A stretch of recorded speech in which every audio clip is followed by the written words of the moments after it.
A chuva batia contra os vidros da mansão Azevedo como se alguém, do lado de fora, insistisse em entrar antes que fosse tarde demais. Helena Duarte estava de pé no centro do hall de mármore, com uma mala pequena aos pés e uma das mãos apoiada sobre o ventre de 7 meses.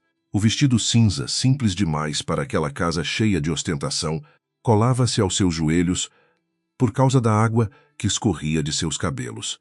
Ninguém lhe ofereceu uma toalha, uma cadeira, nem mesmo silêncio. Marcelo Azevedo permanecia no alto da escada, impecável em sua camisa branca, olhando para a esposa como se ela fosse uma mancha difícil de remover do piso polido. Ao lado dele, Estela segurava uma taça de água mineral com a mesma elegância rígida com que havia comandado jantares, conselhos administrativos e humilhações privadas. A sogra não gritava, porque jamais precisava gritar. Sua crueldade vinha vestida de perfume caro, postura perfeita e frases ditas em tom baixo, como ordens assinadas por um juiz invisível. Helena respirou fundo, sentindo a criança se mover dentro dela, um pequeno impulso de vida contra a noite que tentava esmagá-la. Havia dor em suas costas, frio em seus braços e uma fadiga antiga no peito, mas não havia desespero em seus olhos. Aquilo irritava Marcelo mais do que qualquer acusação. Ele esperava lágrimas, súplicas, talvez um colapso. Esperava ver a mulher que julgara dócil implorar por abrigo. Em vez disso, Helena o observava com uma calma que parecia medir distâncias, calcular riscos e memorizar cada palavra. "Você não vai dormir nesta casa depois do que fez", disse Marcelo, descendo 2 degraus sem pressa. "Invadir meus arquivos, questionar contratos, ameaçar minha mãe com acusações absurdas. Eu tive paciência demais com sua ingratidão." Helena ergueu o queixo devagar, sem afastar a mão do ventre. "Eu fiz perguntas sobre transferências que saíram da conta da fundação", respondeu ela. "Perguntas simples. Se eram tão absurdas, por que você mandou apagar os registros antes do amanhecer?" Estela pousou a taça sobre uma mesa lateral com um ruído delicado, quase ofensivo em meio à tempestade. "Sempre soube que essa moça traria vergonha", disse ela, olhando para o filho, não para Helena.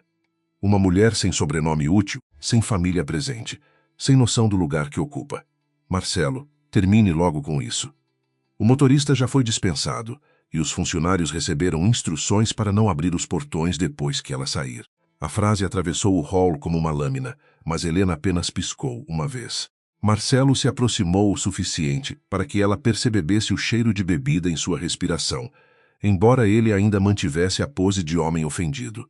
"Você assinou sua sentença quando resolveu bancar a investigadora.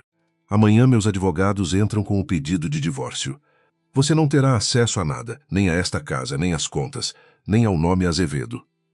Quanto à criança, veremos se um juiz achará prudente deixá-la com uma mulher emocionalmente instável." Ele sorriu ao dizer isso, e foi o sorriso que Helena guardou com mais cuidado. Durante 2 anos, Marcelo confundira silêncio com ignorância. Conhecera Helena em um jantar beneficente, quando ela trabalhava como consultora jurídica de uma instituição voltada a vítimas de fraude patrimonial. Ela falava pouco, vestia-se sem brilho e evitava disputar atenção com homens que precisavam dominar todas as mesas. Para Marcelo, aquilo parecera humildade. Para Estela, parecera oportunidade. Nenhum dos dois desconfiara que, por trás da jovem viúva de passado discreto, havia uma mulher treinada para ler planilhas como confissões e contratos como mapas de crimes. A primeira suspeita surgira quando Helena encontrara, por acaso aparente, uma ordem de pagamento ligada a uma empresa inativa havia 8 anos. O documento estava escondido entre relatórios sociais do Grupo Azevedo, numa pasta que Marcelo deixara aberta sobre a mesa do escritório. Ele sempre fora descuidado perto dela, talvez porque a considerasse incapaz de entender uma estrutura financeira complexa. Naquela noite, porém, Helena reconhecera um padrão que já vira antes em investigações encerradas tarde demais. Empresas vazias, doações falsas, consultorias fantasmas e contas que respiravam apenas para engolir dinheiro. Ela não confrontara o marido de imediato. Passara semanas observando, anotando horários, fotografando números, escutando conversas atrás de portas entreabertas, sempre com o rosto sereno de quem escolhia cortinas para o quarto do bebê. A cada documento encontrado, uma lembrança mais antiga despertava. Seu pai, Augusto Duarte, perdera a vida em um acidente suspeito quando ela tinha 19 anos, pouco depois de denunciar desvios em uma sociedade com empresários influentes. O nome Azevedo aparecera em rumores distantes, nunca em provas. Agora surgia novamente diante dela, escrito em tinta fria. Helena olhou para Estela, e por um instante a sogra sentiu um desconforto que não soube nomear.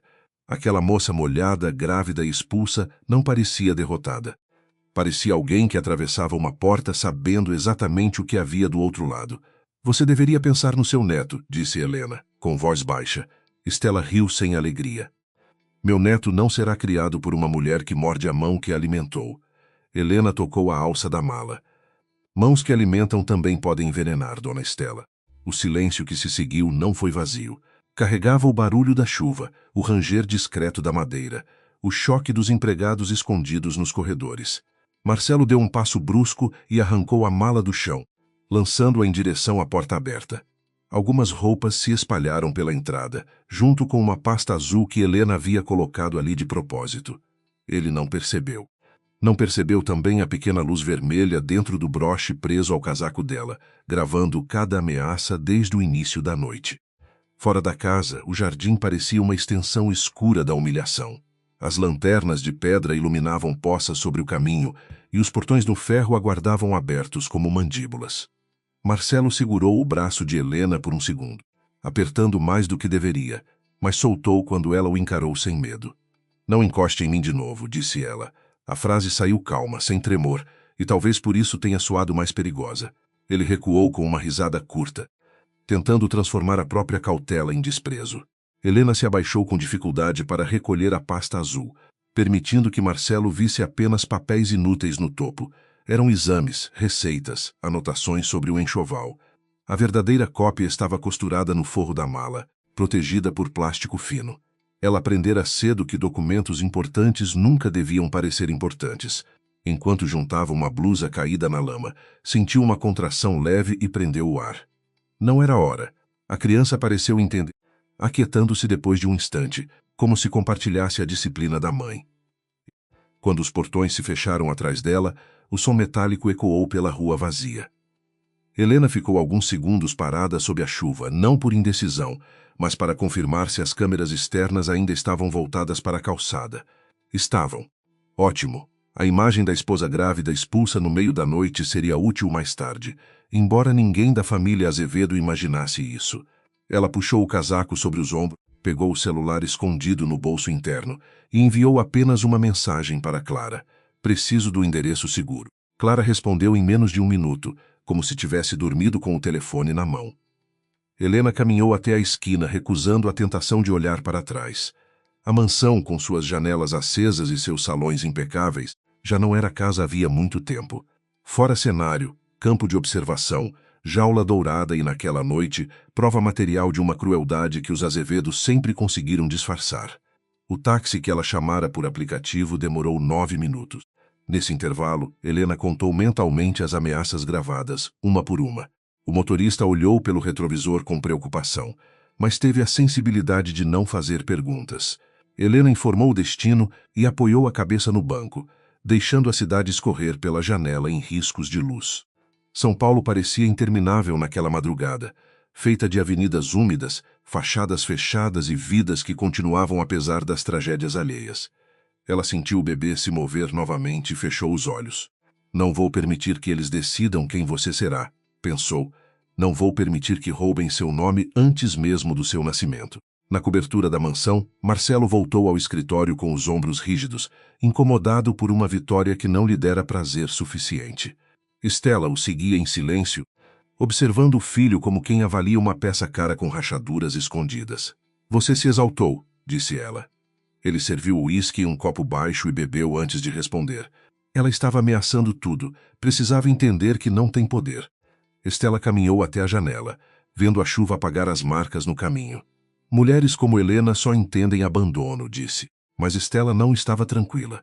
Desde a primeira vez que vira a nora examinar um balanço social com atenção excessiva, desconfiara de que havia mais sob aquele rosto sereno.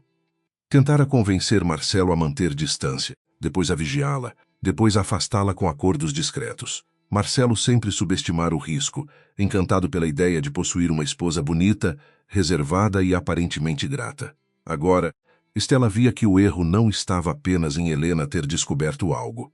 O erro fora permitir que ela permanecesse tempo demais perto dos arquivos certos. No táxi, Helena recebeu uma ligação de número desconhecido. Não atendeu. Em seguida, uma mensagem apareceu na tela.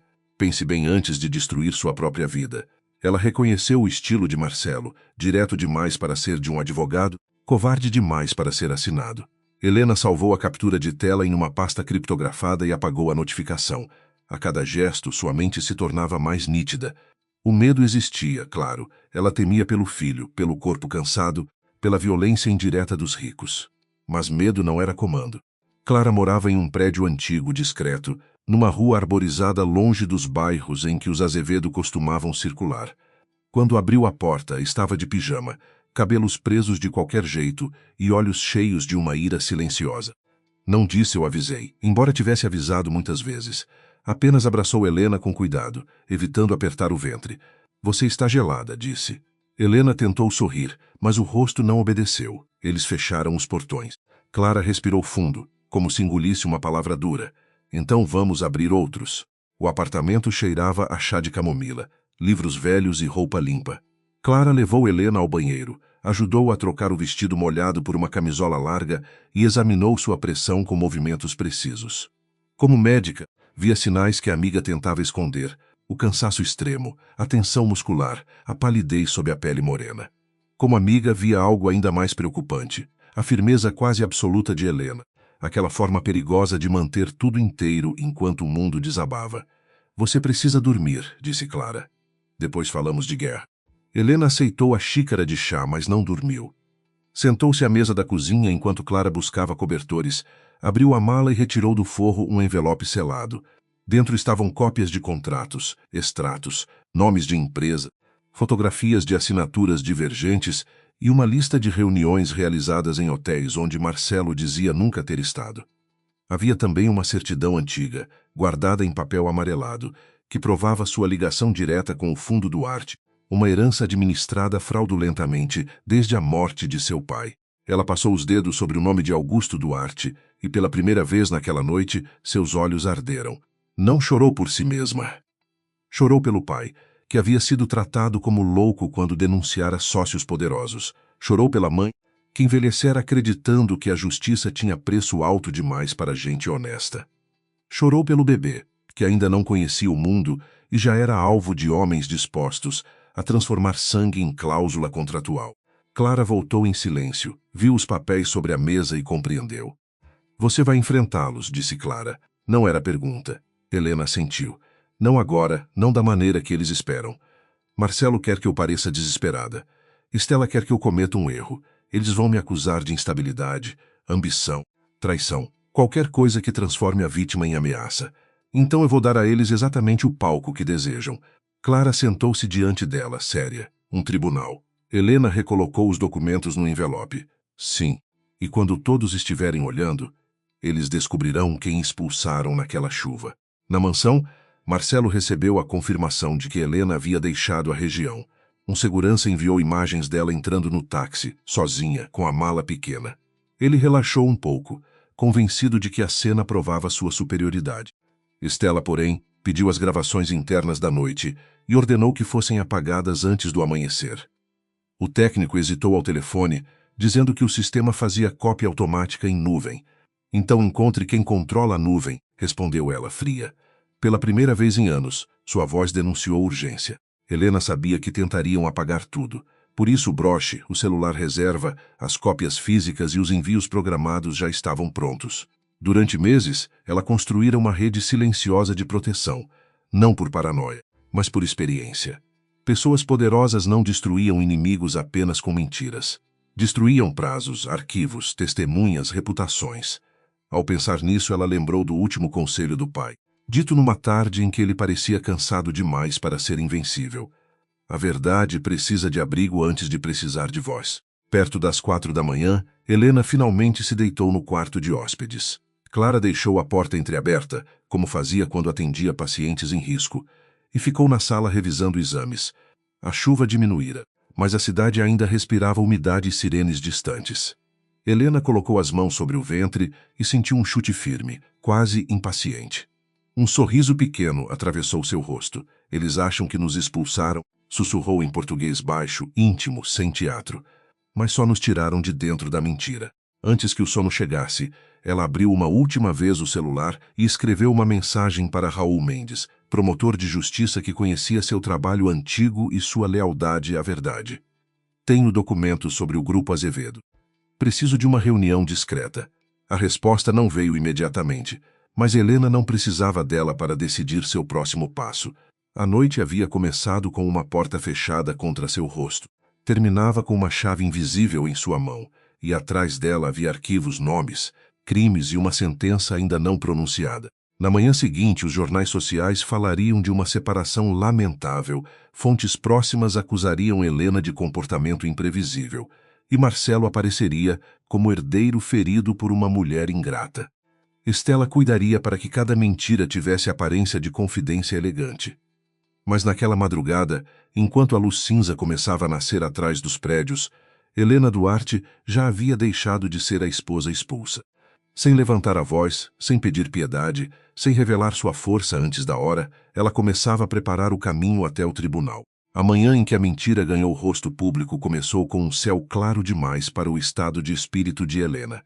Clara encontrou a amiga diante da janela fechada, usando uma blusa branca e uma saia escura. Os cabelos presos com simplicidade, o rosto pálido iluminado pela tela do celular. 3 portais haviam publicado versões diferentes da mesma acusação. Helena teria seduzido Marcelo por interesse, manipulado exames médicos e tentado roubar documentos internos. Nenhuma prova era apresentada, mas cada frase vinha embalada em compaixão venenosa, como se caluniá-la fosse apenas proteger uma família respeitável. Clara arrancou o celular da mão dela com mais força do que pretendia. Não leia mais isso, disse, tentando controlar a raiva. Helena olhou para a mesa onde a linha do tempo crescia em silêncio, cheia de datas, nomes e setas coloridas. Preciso saber qual história eles estão vendendo, respondeu. Clara respirou fundo, percebendo que a amiga não lia para se ferir, mas para mapear o inimigo. Mesmo assim, a médica viu o tremor breve nos dedos de Helena e soube que nenhuma estratégia apagava por completo o impacto de ser destruída em praça pública. Marcelo aprovava cada manchete de seu escritório, satisfeito com a eficiência de Lívia.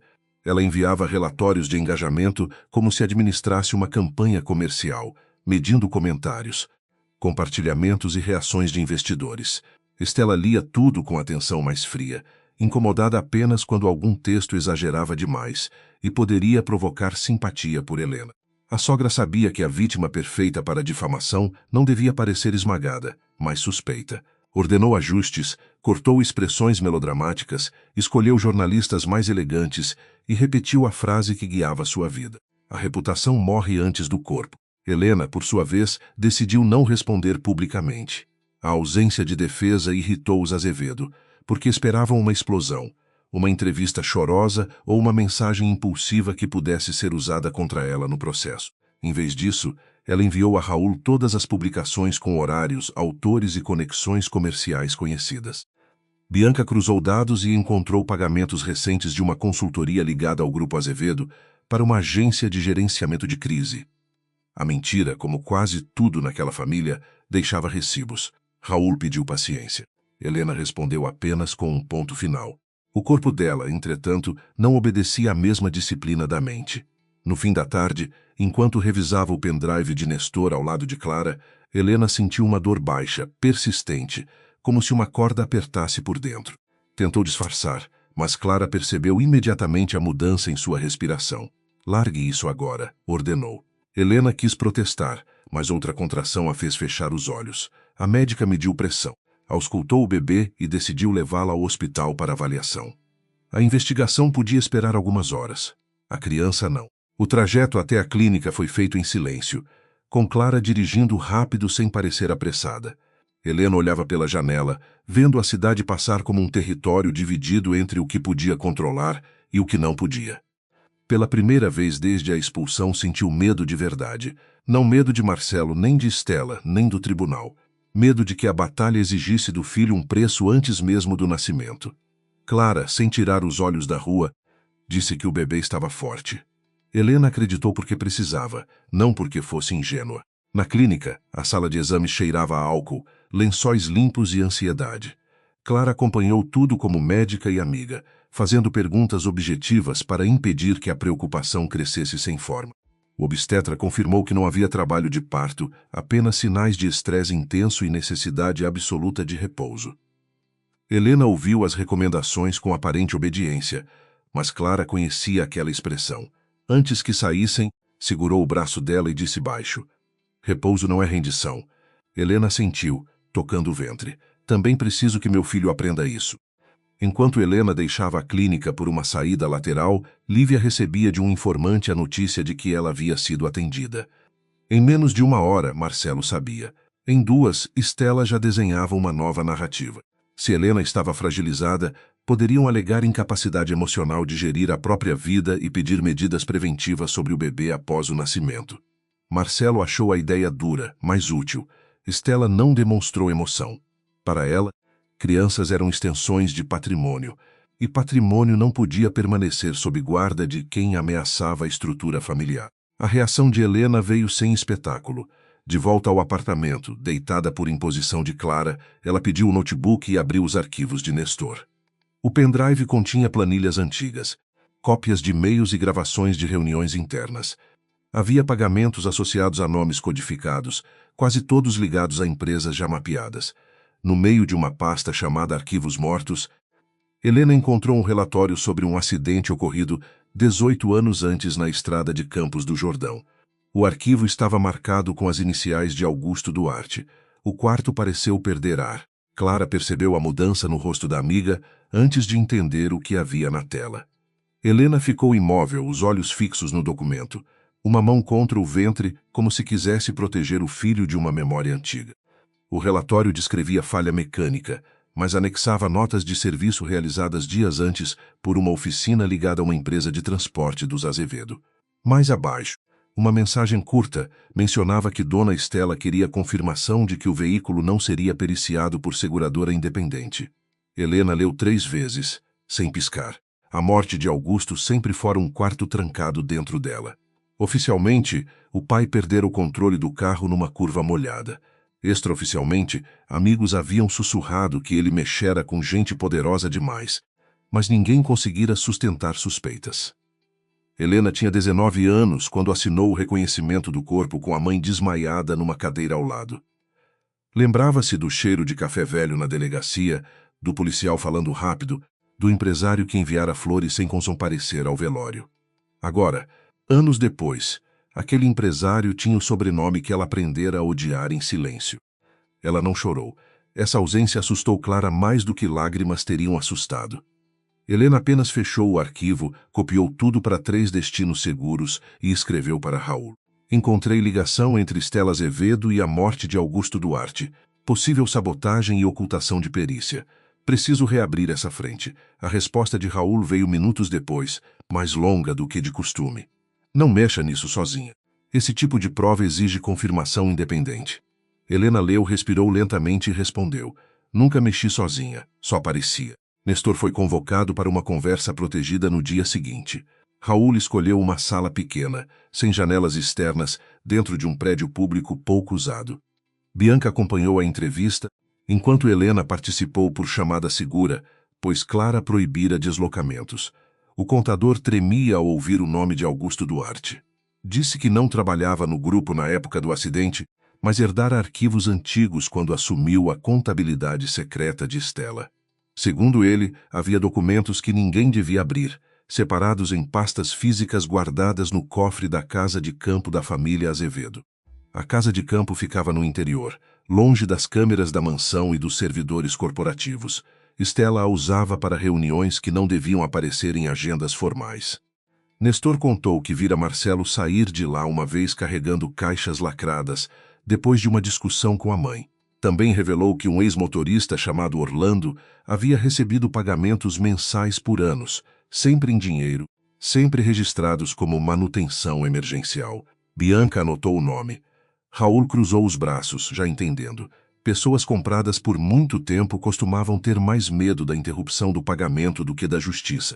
Helena ouviu tudo deitada, com a tela apoiada numa pilha de livros. A posição a irritava. mas o bebê parecia mais tranquilo, e isso bastava para mantê-la obediente. Quando Nestor terminou, ela perguntou se Orlando ainda vivia em São Paulo. O contador hesitou. Vive, mas não fala com ninguém do grupo desde que a esposa adoeceu. Helena anotou mentalmente a informação. Pessoas acuadas raramente aceitavam discursos sobre justiça. Aceitavam proteção, tratamento médico, garantia para filhos. Ela não pretendia comprar Orlando, mas sabia que precisava oferecer algo mais sólido que coragem. Marcelo, sem perceber o avanço da investigação, dedicava-se a uma ofensiva jurídica cada vez mais agressiva.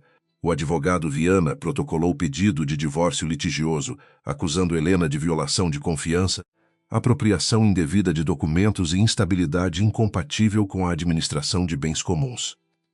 Também insinuou dúvidas sobre a origem de alguns arquivos usados por ela, preparando o terreno para excluí-los do processo.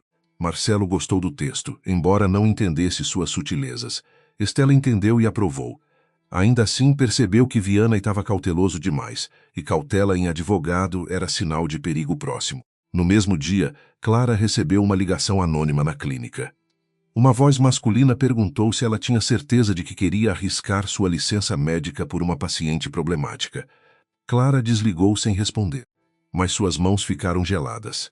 Quando contou a Helena, esperava talvez culpa, talvez hesitação. Encontrou apenas uma tristeza profunda. Eles atravessaram uma linha, disse Helena. Clara riu sem humor. Eles já tinham atravessado várias. Helena balançou a cabeça. A diferença é que agora tocaram em alguém fora do casamento. Isso amplia o padrão diante do juiz. A médica sentou-se ao lado dela, cansada de ver tudo virar estratégia, embora soubesse que aquela estratégia mantinha Helena viva. Por um momento, as duas ficaram caladas, escutando o ruído distante dos carros. Clara enfim disse que não a deixaria por medo. Helena respondeu que sabia. A amizade entre elas não nascera naquela crise. Vinha dos tempos de universidade, quando Clara trabalhava noites para pagar mensalidades e Helena dividia livros, comida e silêncio. Ambas haviam sobrevivido a homens que confundiam gentileza feminina com permissão. Agora, sobreviviam juntas a uma família inteira. Bianca encontrou Orlando 3 dias depois, mas não o abordou imediatamente. Descobriu que ele morava numa casa simples na Zona Leste, cuidava da esposa doente e frequentava uma farmácia popular toda terça pela manhã. Raul enviou uma equipe discreta para confirmar que não havia vigilância dos Azevedo. Helena pediu para falar com ele apenas quando houvesse segurança mínima. Raul discordou, dizendo que sua exposição era arriscada. Helena respondeu que Orlando talvez não confessasse a um promotor, mas poderia falar com a filha do homem que ajudaram a matar. Raul ficou em silêncio. O encontro aconteceu em uma sala reservada da própria farmácia, cedida pelo dono, que devia favores antigos a Bianca. Helena chegou com Clara ao lado, contrariando recomendações médicas, mas usando cada passo com cuidado. Orlando era um homem grande, envelhecido pela culpa, de olhos vermelhos e mãos calejadas. Quando viu Helena, reconheceu primeiro o rosto de Augusto nela. Levantou-se tão depressa que a cadeira arranhou o piso. Eu não toquei no carro. Disse antes que alguém perguntasse. A frase saiu como confissão e defesa ao mesmo tempo. Helena não se aproximou demais. Sabia que culpa encurralada podia virar raiva. Meu pai morreu naquela estrada, disse ela. Minha mãe morreu anos depois, acreditando que a justiça nunca chegaria. Eu estou grávida. Fui expulsa de casa e ainda assim vim ouvir o senhor. Não me dê piedade. Me dê a verdade. Orlando cobriu o rosto com as mãos, e a sala pareceu menor. Disse que trabalhava para Estela, que levara o carro de Augusto a uma oficina indicada por ela, que recebeu ordens para atrasar o socorro após o acidente. Clara levou a mão à boca, horrorizada, mas Helena permaneceu imóvel. Orlando explicou que não sabia que haveria morte. Disseram que seria um susto, uma advertência para que Augusto desistisse de denunciar a sociedade. Depois do acidente, Estela mandou dinheiro, ameaçou sua família e o prendeu para sempre numa dívida moral sem recibo. Ele tinha guardado uma carta, escrita de próprio punho por um intermediário já falecido, além de comprovantes antigos de depósitos. Não eram provas perfeitas, mas eram portas. Raul, ouvindo tudo por gravação autorizada, sabia que portas bastavam para mandados. Quando Helena saiu da farmácia, o solo estava baixo e a rua fervia de gente comum comprando remédios, pão, material escolar, vidas pequenas demais para os grandes salões de Estela. Ela sentiu uma tontura breve e Clara a segurou pelo cotovelo. Por um instante, Helena viu o pai sorrindo numa memória antiga, sentado à mesa da cozinha, dizendo que coragem sem prudência era só vaidade. Ela respirou fundo. Não havia paz na descoberta. Havia apenas a certeza de que a história de sua família fora rasgada por mãos humanas, não pelo destino. A resposta dos Azevedo veio mais rápido do que Raul esperava. Naquela noite, um carro escuro passou 2 vezes diante do prédio de Clara. Depois, Marcelo enviou uma mensagem a Helena por meio de Viana, propondo acordo sigiloso. Ela receberia uma quantia generosa, manteria despesas médicas pagas e deixaria o país após o nascimento do bebê. Em troca, abriria mão de qualquer alegação contra a família e entregaria documentos obtidos durante o casamento. Helena leu a proposta em silêncio. Era a primeira vez que Marcelo oferecia dinheiro. Logo, ele sabia que começava a perder. Ela respondeu por intermédio de sua defensora, uma advogada chamada Marina Salles, indicada por Raul, mas independente dele. Marina era direta, experiente em violência patrimonial e pouco impressionada por sobrenomes. A resposta foi curta. Minha cliente rejeita qualquer acordo que dependa de silêncio, renúncia de direitos ou ocultação de fatos potencialmente criminosos. Viana recebeu a mensagem e compreendeu o desastre que se aproximava. Marcelo explodiu em insultos. Estela ficou quieta olhando para a janela. Para ela, a recusa de Helena não era orgulho. Era sinal de que a nora possuía algo maior do que eles imaginavam. Nos dias seguintes, a investigação avançou em camadas. Bianca ligou pagamentos de Orlando a uma empresa de jardinagem pertencente a um primo de Estela. Raul obteve autorização para preservar registros bancários antes que fossem destruídos. Nestor aceitou entrar em programa de proteção temporária, depois que sua filha recebeu escolta discreta. Clara reduziu a agenda da clínica para cuidar de Helena, apesar das ameaças. Cada movimento tinha custo, mas também criava uma rede. A solidão que Marcelo prometera a Helena começou a se desfazer diante de pessoas que escolheram acreditar em provas. Helena, contudo, pagava seu preço em silêncio. À noite, quando Clara dormia, ela conversava com o bebê, contando detalhes simples que não pertenciam ao processo. Falava de mangas maduras, de ruas depois da chuva, de livros que leriam juntos, de uma avó que cozinhava arroz com alho como ninguém. Evitava mencionar Marcelo. Não queria que o filho aprendesse o mundo pelo nome do agressor. Mas às vezes, quando a criança se movia sob sua mão, Helena prometia em voz baixa que ele nasceria com direito à verdade, ainda que a verdade viesse cercada de inimigos. O capítulo mais perigoso se abriu quando Bianca encontrou uma conta estrangeira associada a Marcelo e Lívia. O dinheiro vinha de contratos desviados da Fundação Duarte e seguia para uma empresa de mídia responsável, por parte da difamação contra Helena. Isso não apenas conectava o marido à fraude, como revelava que Lívia lucrava diretamente com a destruição da reputação da mulher que ele abandonara. Raul decidiu incluir o material na estratégia para a audiência preliminar. Marina concordou, mas advertiu Helena. No tribunal, eles vão tentar transformar sua dor em espetáculo. Helena respondeu. Então vamos transformar o espetáculo em prova. Na véspera da audiência que definiria medidas urgentes do divórcio, Estela visitou Marcelo em seu apartamento particular. Encontrou o filho nervoso, bebendo antes do jantar, andando de um lado para outro. Ele perguntava como Helena conseguira advogada, documentos, testemunhas. Estela o ouviu com impaciência crescente. Porque você a subestimou, disse enfim. Porque confundiu uma mulher quieta com uma mulher vazia. Marcelo lançou o copo contra a parede, mas a fúria não mudou os fatos. Pela primeira vez, ele percebeu que talvez a esposa expulsa naquela noite tivesse saído levando mais do que uma mala. Helena preparou-se para a audiência sem teatralidade. Marina escolheu documentos essenciais. Raul manteve distância formal por causa da investigação criminal.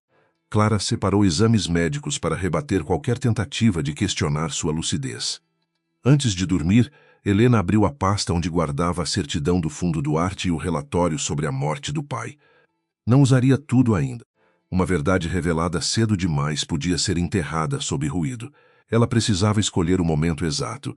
Estela havia ensinado sem querer a maior lição da guerra.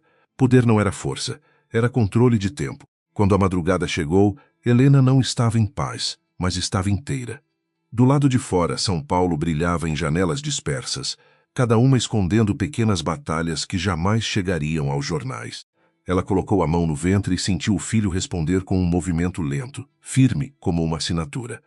Amanhã, Marcelo tentaria descrevê-la como frágil, louca, interesseira e perigosa. Amanhã, Estela tentaria continuar sendo intocável. Helena fechou os olhos. Ainda não seria o julgamento final, mas seria a primeira vez que eles haveriam entrar pela porta da frente da justiça. O fórum parecia respirar através de mármore antigo, portas pesadas e murmúrios contidos. Helena chegou antes do horário marcado, acompanhada por Marina e Clara, vestindo um taior azul escuro que não tentava esconder a gravidez, apenas a tratava com dignidade. Cada passo era medido, não por medo, mas pelo corpo que ainda exigia cautela. Repórteres se acumulavam atrás das grades de segurança, chamando seu nome, buscando lágrimas, raiva ou qualquer gesto que confirmasse a mulher instável descrita nas notícias. Helena ofereceu apenas silêncio. Marcelo chegou 20 minutos depois, cercado por advogados, assessores e pela sombra impecável de Estela. Usava terno cinza, relógio caro e a expressão treinada de um homem ferido pela ingratidão alheia. Ao ver Helena sentada no banco do corredor, direita, serena, com uma das mãos sobre o ventre, sentiu uma irritação quase física. Ela deveria parecer menor.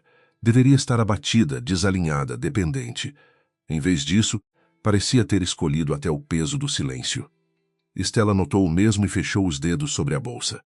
A sala de audiência estava cheia além do costume. Havia jornalistas autorizados, representantes de acionistas, advogados de empresas ligadas ao grupo, curiosos de sobrenome influente e pessoas que fingiam neutralidade enquanto torciam por uma queda ou outra. A juíza Valéria Nogueira entrou sem pressa, trazendo no rosto a severidade de quem já vira muitos ricos confundirem processo com teatro particular. Pediu ordem, conferiu nomes, observou Helena por um segundo mais longo, depois Marcelo. Naquele instante, todos entenderam que ali não bastaria parecer respeitável. Viana abriu a fala com voz polida, descrevendo Marcelo como marido dedicado, surpreendido por invasões, instabilidade e tentativa de chantagem. Disse que Helena, por motivos emocionais agravados pela gestação, teria distorcido documentos empresariais e violado a confiança familiar. Sugeriu medidas de proteção patrimonial, restrição de acesso a arquivos e avaliação psicológica urgente. Enquanto ele falava, Marcelo mantinha os olhos baixos, compondo uma humildade falsa. Estela observava a juíza, tentando medir se alguma palavra encontrava terreno fértil. Helena escutava sem interromper, como quem espera uma música terminar antes de desmontar seus acordes. Marina levantou-se quando chegou sua vez, sem dramatizar a indignação.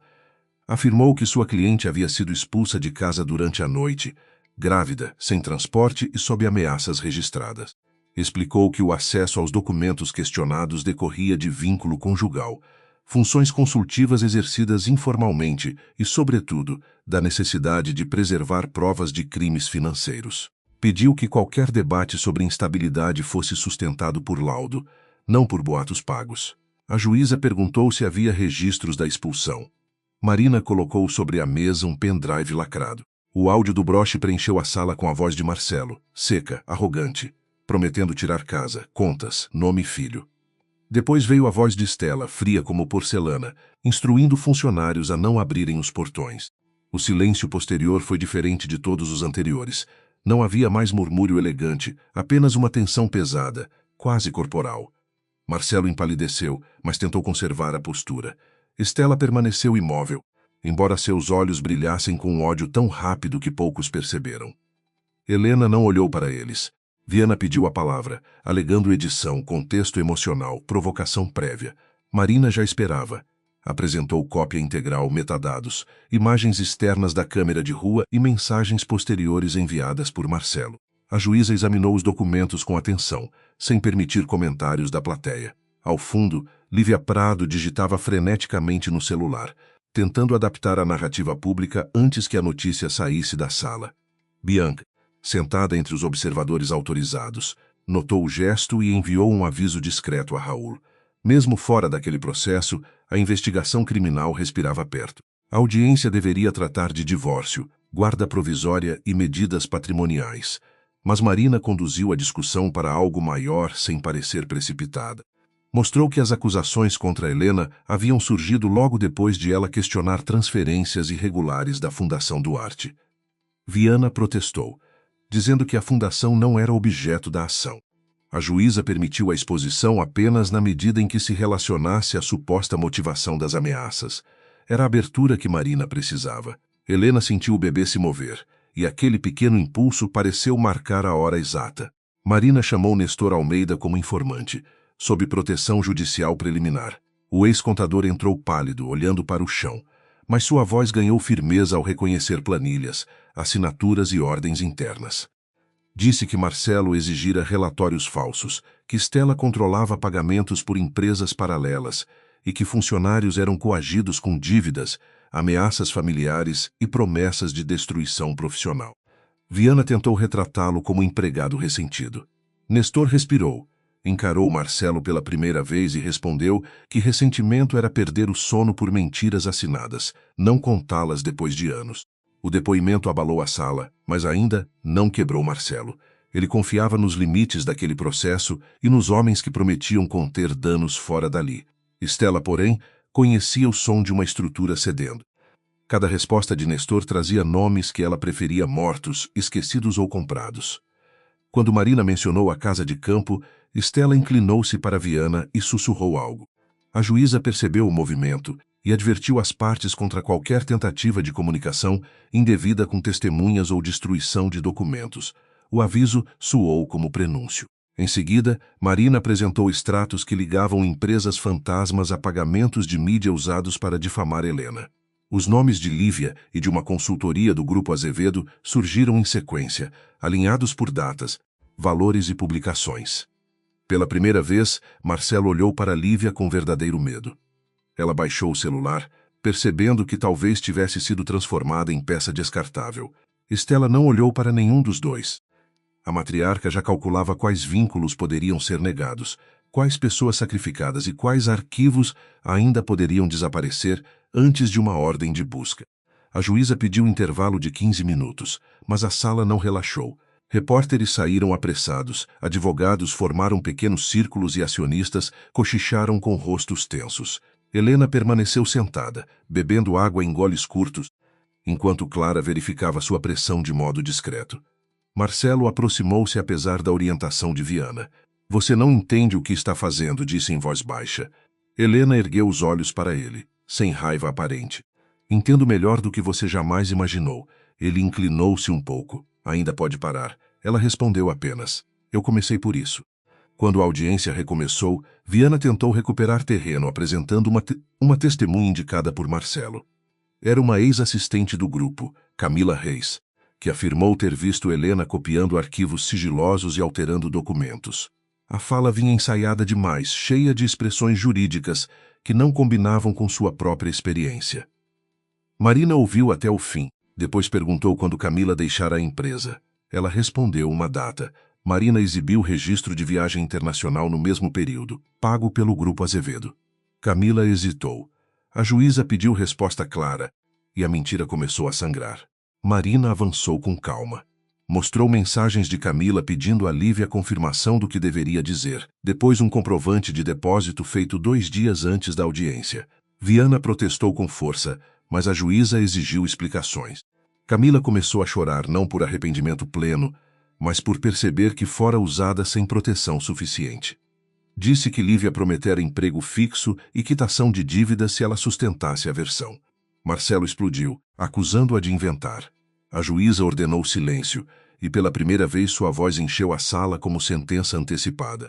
Stella permaneceu ereta, mas seus pensamentos corriam. Marcelo era impulsivo, Lívia era vaidosa, Viana era cuidadoso demais para morrer junto. Restava a ela controlar o dano essencial. Se conseguisse separar as fraudes atuais do Fundo Duarte, talvez ainda preservasse parte do império. Foi então que Marina pediu autorização para juntar um documento relativo à legitimidade de Helena para questionar a administração da fundação. Viana levantou-se imediatamente, alegando surpresa processual. A juíza franziu a testa, mas permitiu a identificação preliminar do documento. Helena fechou os dedos sobre a pasta. Marina não fez suspense teatral. Disse apenas que a narrativa construída pela família Azevedo dependia de apresentar Helena como esposa sem vínculo patrimonial relevante, alguém tentando acessar riqueza alheia. Em seguida, exibiu a certidão de criação do Fundo Duarte, o testamento de Augusto, pareceres periciais sobre procurações adulteradas e registros que apontavam Helena como herdeira legítima e beneficiária principal. A sala, até então inquieta, mergulhou em choque. Um acionista deixou escapar uma exclamação. Lívia ficou branca. Marcelo olhou para a mãe, buscando explicação. Estela não lhe deu nenhuma. Helena levantou-se apenas quando a juíza pediu que confirmasse sua identidade completa. A mão direita repousava sobre o ventre, a esquerda segurava a borda da mesa. Meu nome é Helena Duarte, disse. Sou filha de Augusto Duarte, fundador do fundo que financiou os primeiros contratos usados pelo Grupo Azevedo. Entrei nesta família como esposa, mas já era parte da história que eles tentaram apagar. Não roubei documentos. Procurei o que era meu, o que era de meu pai e o que foi desviado de pessoas que jamais tiveram voz. A frase atravessou a sala como uma abertura de janelas depois de anos de mofo. Marcelo parecia incapaz de organizar o próprio rosto. Durante 2 anos, dormira ao lado da mulher que acreditava ter resgatado da irrelevância, sem saber que a fortuna que sustentava seu sobrenome carregava as digitais do pai dela. Estela fechou os olhos por um segundo, e esse único gesto revelou mais do que qualquer confissão. Helena viu. Marina viu. A juíza também viu, embora continuasse impassível. Algumas derrotas começam antes da sentença. Viana pediu nova suspensão, alegando necessidade de examinar documentos complexos. Marina não se opôs à análise, mas pediu medidas urgentes para impedir dilapidação patrimonial, destruição de provas e novas campanhas difamatórias. Também requereu proteção a testemunhas e manutenção integral da assistência médica de Helena, sem interferência de Marcelo. A juíza ouviu, fez perguntas duras e consultou documentos por longos minutos. O som das páginas viradas parecia enorme. Do lado de fora, a notícia da identidade de Helena já se espalhava pelos corredores, transformando cochichos em ondas. Raul, que acompanhava a movimentação por vias formais, recebeu de Bianca a confirmação de que a revelação permitia pedir novas diligências criminais. A conexão entre Fundo Duarte, Grupo Azevedo e possíveis fraudes antigas ganhava fundamento mais sólido. Ele sabia, porém, que o momento exigia cuidado. Quando famílias poderosas perdem controle público, tentam recuperar controle por meios subterrâneos. Enviou aviso a Marina e reforçou proteção a Nestor e Orlando. A justiça pensou, não era um raio, era uma escada estreita, e cada degrau podia quebrar. A decisão provisória veio no fim da tarde. A juíza negou qualquer restrição baseada em alegações vagas de instabilidade. Determinou preservação de arquivos do Grupo Azevedo relacionados à Fundação Duarte. Proibiu novas divulgações difamatórias sob pena de multa severa e manteve Helena com autonomia sobre decisões médicas e pessoais durante a gestação. Também encaminhou cópias dos elementos ao órgão competente para a apuração criminal. Não era a vitória final, mas era a primeira decisão que retirava Helena do lugar de suspeita e colocava os Azevedo sob luz oficial. Marcelo levantou-se antes da hora, desobedecendo ao gesto de Viana. Sua voz saiu baixa, mas carregada de veneno. Você destruiu nossa família. Helena guardou os documentos na pasta com movimentos lentos. Não, Marcelo. Eu parei de deixar sua família destruir a minha. Ele abriu a boca, mas nada digno surgiu.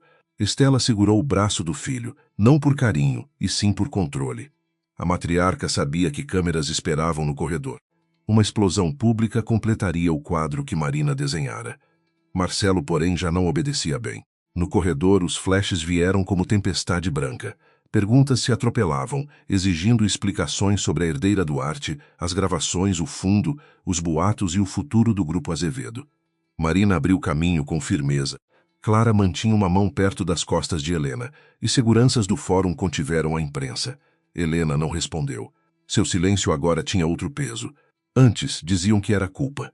Depois da audiência, parecia soberania. Ao passar por Estela, ouviu a sogra murmurar, quase sem mover os lábios. Isso ainda não acabou. Helena parou por um instante, apenas o suficiente para que Estela entendesse que fora ouvida. Não respondeu com ameaça. Não precisava. Seus olhos diziam que ela conhecia a diferença entre uma mulher assustada e uma mulher paciente. Estela desviou primeiro, furiosa consigo mesma por ter cedido aquele mínimo espaço. Marcelo viu a troca e sentiu uma humilhação nova, mais profunda que o medo jurídico. A esposa que ele expulsara não apenas resistira. Ela falara a língua do poder melhor do que ele, diante de todos. No carro, Clara finalmente deixou escapar o ar que parecia segurar desde a manhã. Você conseguiu, disse com lágrimas discretas.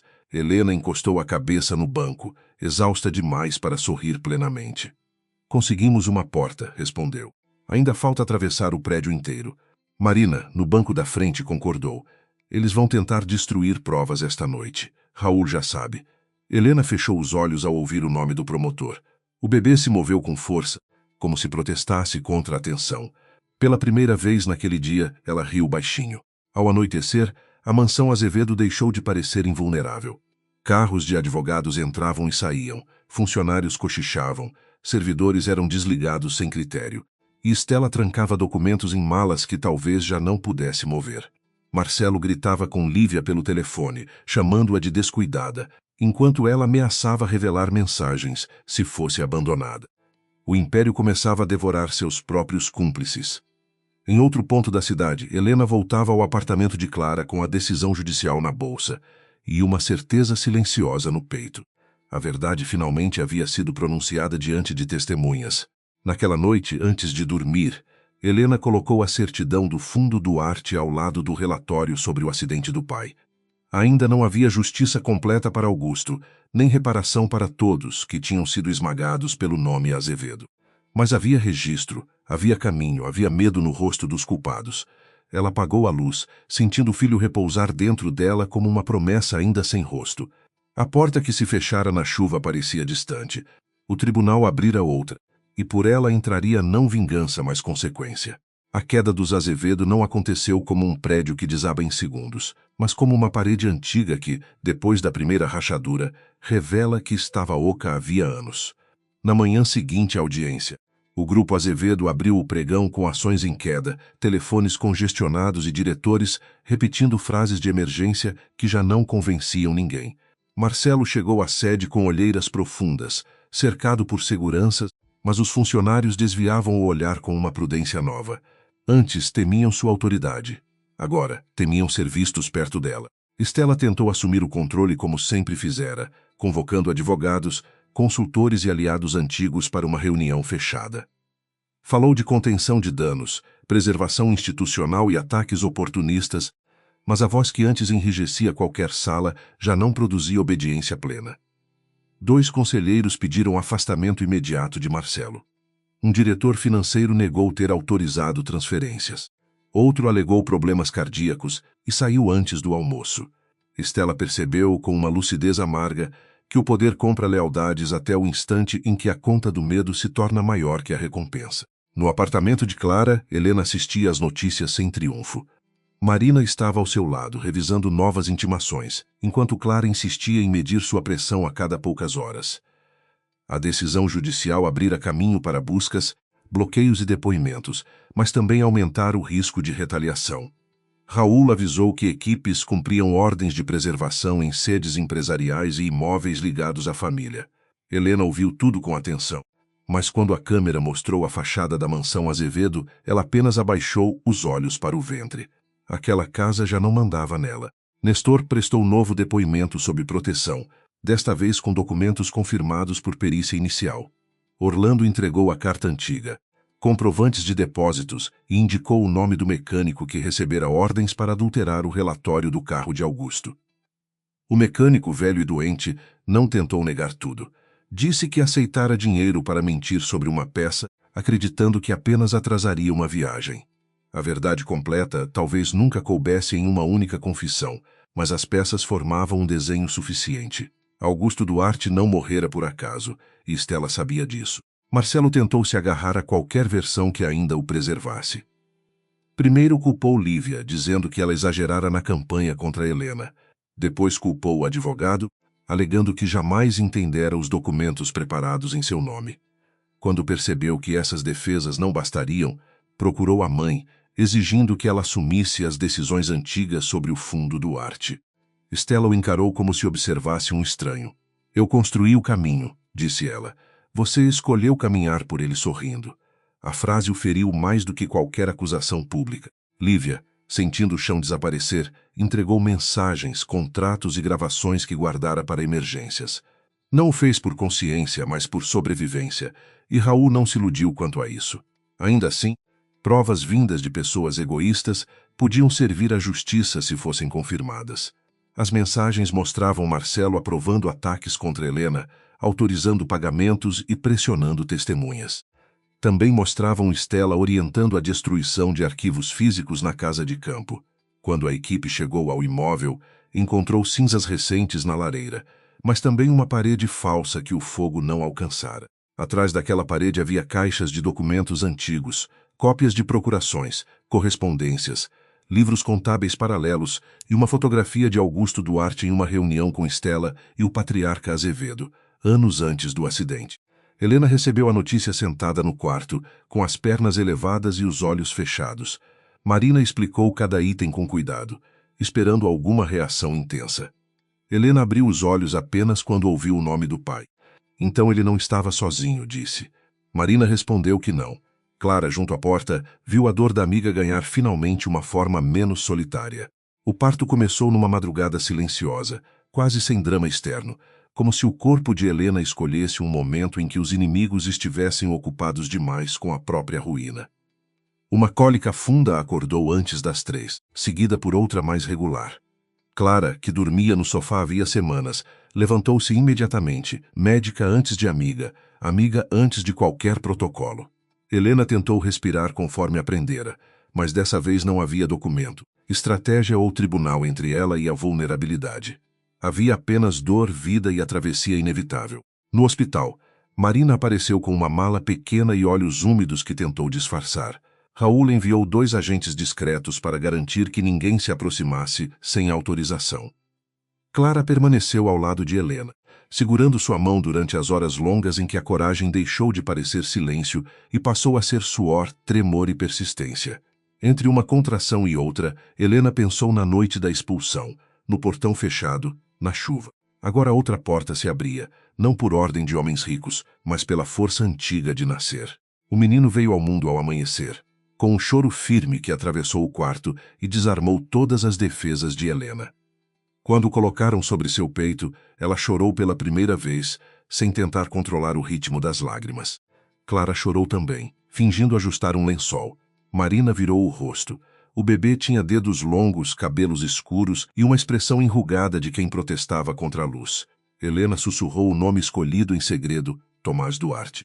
Não Azevedo, Duarte, um nome que não negava a história, mas a resgatava. Marcelo soube do nascimento por meio de uma notificação judicial, não por mensagem de Helena. O documento informava medidas de proteção, limites de visita e a necessidade de autorização formal para qualquer contato. Ele leu o nome completo da criança várias vezes, sentindo uma raiva impotente. Tomás Duarte parecia uma sentença escrita em carne. Quis ir ao hospital, chamar imprensa, posar como pai injustiçado. Mas Viana o advertiu que qualquer aproximação não autorizada pioraria sua situação. Pela primeira vez, Marcelo obedeceu, não por prudência, mas porque já não tinha certeza de quem o protegeria. Stella recebeu a notícia em silêncio, sentada diante de uma mesa coberta por intimações. O neto nascera fora de seu alcance, com o sobrenome da família que ela tentara apagar. Por um instante breve, quase humano, lembrou-se de Augusto Duarte jovem, sério, recusando um acordo que teria enriquecido todos se ele aceitasse calar. Depois afastou a lembrança como se fosse poeira. Não se arrependia com facilidade. O que a corroía não era culpa, mas a humilhação de ter perdido para uma mulher que ela julgara moldável. Uma mulher que aprendera a esperar. Os meses seguintes transformaram a justiça em rotina cansativa. Houve audiências, perícias, bloqueios de bens, delações negociadas e manchetes que tentavam simplificar uma história complexa em frases rápidas. Marcelo foi afastado da diretoria, denunciado por fraude, coação de testemunhas e violência patrimonial. Stella respondeu por falsidade documental, ocultação de provas e participação em crimes ligados ao Fundo Duarte, além da reabertura formal da investigação sobre a morte de Augusto. Nenhuma decisão devolvia anos perdidos, mas cada despacho retirava uma pedra do túmulo onde haviam tentado enterrar a verdade. Helena compareceu à audiência principal 3 meses depois do parto, usando um vestido claro e carregando nos olhos uma serenidade diferente. Tomás ficou com Clara em uma sala reservada, protegido do barulho, mas perto bastante para que a mãe soubesse por quem lutava. O juiz criminal ouviu testemunhas, peritos e réus. Marcelo tentou parecer arrependido, mas sua fala sempre voltava à própria perda. Estela falou pouco, mantendo dignidade como último patrimônio. Helena, depois sem exageros, contou a noite da expulsão, as ameaças, o fundo, o pai. Não pediu vingança, pediu reconhecimento. Quando perguntaram por que não revelar a sua identidade antes, Helena respondeu com a mesma calma que a levara até ali. Porque homens como Marcelo e Estela sabem esmagar verdades isoladas. Eu precisava que a minha chegasse acompanhada de provas, testemunhas e proteção. A sala ficou quieta. Até o advogado de defesa evitou interromper.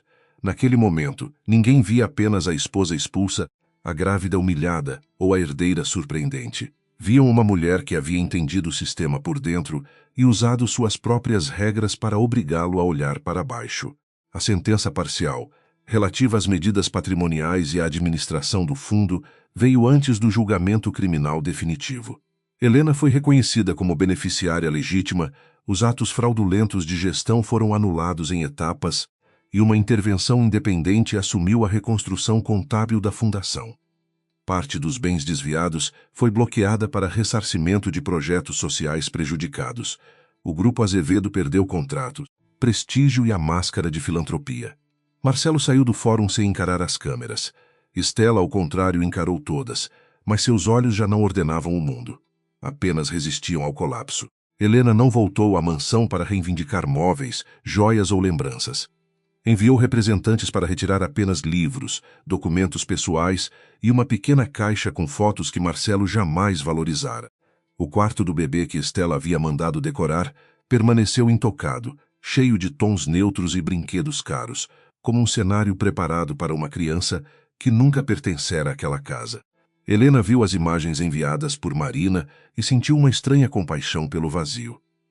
A riqueza dos Azevedo sempre criara quartos perfeitos para afetos que eles não sabiam oferecer. Com o tempo, ela transformou o Fundo Duarte em Instituto Aurora Duarte, homenagem à mãe que sustentara a família depois da morte de Augusto. O Instituto passou a oferecer assistência jurídica a mulheres vítimas de violência econômica, mães ameaçadas em disputas patrimoniais e funcionários coagidos por empresas poderosas. Clara assumiu um programa de atendimento médico ligado à saúde materna em situações de abuso. Marina coordenou uma rede de advogadas voluntárias. Raul não podia participar diretamente, mas indicava caminhos institucionais. Helena, antes tratada como intrusa, criava agora portas para quem sempre fora deixado do lado de fora. Nem todos os dias foram luminosos. Havia noites em que Tomás chorava sem motivo aparente e Helena, exausta, sentia o peso de tudo que sobrevivera.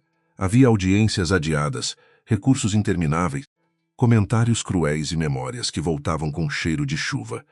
Mas havia também manhãs em que o filho sorria ao reconhecer sua voz, tardes em que mulheres atendidas pelo Instituto seguravam documentos como quem recupera a própria coluna, e momentos em que Clara aparecia com comida demais, dizendo que heroínas também esqueciam de almoçar. Um ano depois da noite em que fora expulsa, Helena aceitou falar em uma cerimônia simples do Instituto. Não convidou políticos, celebridades nem antigos conhecidos da elite que agora fingiam admiração. Preferiu reunir funcionárias, beneficiárias, advogadas, médicas, contadoras, mães, filhas e alguns homens que haviam escolhido reparar em vez de dominar. Tomás dormia no colo de Clara, usando uma camisa branca pequena demais para a solenidade e perfeita demais para a vida real. Helena subiu ao palco sem papéis, olhou para a plateia e demorou a começar. Ela disse que a violência nem sempre chegava com gritos e que muitas vezes usava contratos, sobrenomes, diagnósticos falsos, bloqueios de conta e portas fechadas. Disse que coragem não era ausência de medo, mas a decisão de proteger algo mais importante que a própria imagem. Falou de Augusto e Aurora, sem transformar os mortos em santos nem os vivos em lendas. Falou de Clara, Marina, Raul, Nestor, Orlando e de todos que, por motivos diferentes, haviam escolhido quebrar o silêncio. Por fim falou de Tomás, cuja vida começara cercada de disputa, mas não de vergonha. Depois da cerimônia, Helena ficou sozinha por alguns minutos no jardim do novo prédio do Instituto. A tarde era clara, com vento leve e cheiro de terra molhada. Clara aproximou-se trazendo Tomás acordado, e o menino estendeu os braços para a mãe com uma confiança que ainda não conhecia a palavra perigo. Helena o pegou no colo e sentiu o peso quente da criança contra o peito. Do outro lado da rua, pessoas entravam e saíam com pastas. Dúvidas, medos e esperança. Aquele movimento era a resposta que nenhuma sentença conseguiria escrever inteira. Marcelo cumpriria sua trajetória entre processos, acordos recusados e a lenta perda dos privilégios que confundira com identidade. Estela envelheceria enfrentando tribunais e memórias, ainda orgulhosa demais para pedir perdão, mas incapaz de negar que Helena Duarte havia sobrevivido ao seu melhor golpe. Quanto a Helena, não buscava mais assistir à queda deles todos os dias. A justiça seguia seu curso, imperfeita e necessária. Ela aprendera que a vida não podia permanecer ajoelhada diante dos culpados, mesmo quando os culpados ainda respiravam dentro das notícias. Naquela noite, ao voltar para casa, Helena parou diante da porta antes de entrar. Não era uma mansão, não tinha colunas de mármore nem portões de ferro, mas havia luz quente na sala, uma manta no sofá, brinquedos espalhados e o cheiro simples de café feito por Clara. Tomás adormeceu em seu ombro. Helena lembrou a mulher molhada que estivera sozinha na rua, grávida, carregando uma mala e uma verdade pesada demais. Quis abraçá-la através do tempo e dizer que a expulsão não era o fim. Ela entrou, fechou a porta com suavidade e ficou um instante escutando o silêncio seguro da casa. O mundo ainda era injusto e talvez sempre exigisse vigilância das pessoas honestas. Mas naquela sala havia algo que os Azevedo jamais conseguiram comprar, falsificar ou destruir. Havia pertencimento. Helena beijou a testa do filho e apagou a luz do corredor. Pela janela, a cidade brilhava sem prometer paz completa, apenas continuidade. Para Helena Duarte bastava. Ela havia atravessado a noite, chegado ao tribunal e saído carregando o próprio nome.